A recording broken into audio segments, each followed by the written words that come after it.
সাফা, একটু জানাবেন চাঁদপুরের সার্বিক বন্যা পরিস্থিতি এখন কেমন দেখছেন আজ?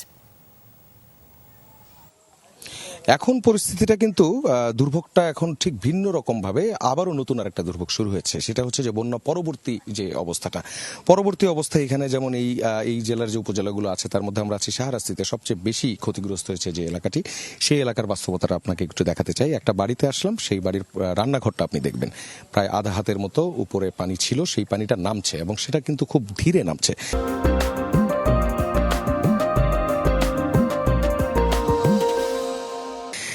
এবং যেই বাড়িগুলো বিশেষ করে কাঁচা বাড়ি অথবা আধা পাকা বাড়ি যেগুলো, সেই বাড়িগুলো কিন্তু আমি যদি হিসাবটা বলি প্রায় 1500-র মতো ঘর আছে, যার মধ্যে প্রায় 500-র মতো ঘর যারা আশ্রয় কেন্দ্রে আশ্রয় নিয়েছেন কিন্তু তারা ফিরে সেই বাড়িগুলোতে তারা উঠে কিন্তু আর থাকতে পারবেন না।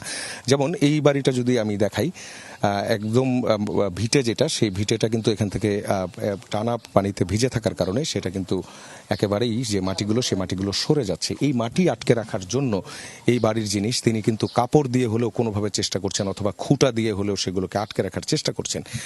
এই বাড়িটাতে আমি তার সঙ্গে একটু কথা বলি। এইটা তো আপনার বাড়ি, কিভাবে থাকবেন, কিভাবে যে ফিরে আসলেন এখন কিভাবে থাকবেন অথবা সমস্যাগুলো কি? বলতে পারি না, ভিতরেও তো পানি আছে, ভিতরে পানি, সাপের ইয়েতে বাঁচতে পারছি না। যতদিন পানি না যাবে এতদিন আমরা বাইরে থাকবো। পানি এখন দূষিত হয়ে গেছে। ঘরের অন্য লোকজন কোথায় রাখছেন এখন? আশ্রয় কেন্দ্রতে আছি আমরা।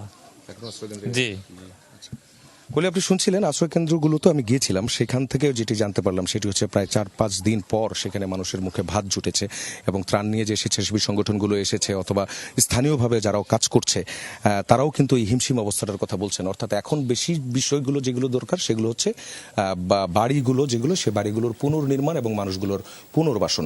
এবং একই সঙ্গে যে মানুষগুলো খেটে খাওয়া মানুষ, যারা দিন আনে দিন খায়, সেই মানুষগুলো কিন্তু এখন তারা কি করবেন এগুলো সম্পর্কে কিছুই বুঝে উঠতে পারছেন না। সেই হিসেবে যারা তাদেরকে রক্ষা করতে চান তাদেরকে এই বিষয়গুলো যাতে এখন লক্ষ্য করা হয়, এমনটাই কিন্তু জানিয়েছেন এবং এমনটাই চাওয়া আসলে দুর্গত বানভাসী মানুষদের। ধন্যবাদ আপনাকে সাফা।